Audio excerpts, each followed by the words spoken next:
мидың жұмысын жақсартатын ең жақсы дәрі не екенін білесіз бе? Егер сіздің есте сақтау қабілетіңіз нашарлап, ойыңызда шешімін таппай жүрген көп мәселе болса, ұйқыңыз нашарласа, онда сіз осы әдетті қалыптастырыңыз.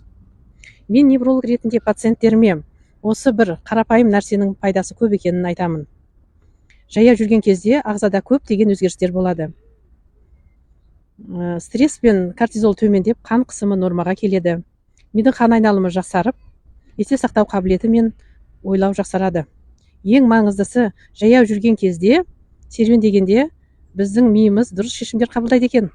Сондықтан да біздің көп ұлы адамдарымыз серуендеп жүріп, жақсы идеяларын тапқан. Сіз байқап көріңіз.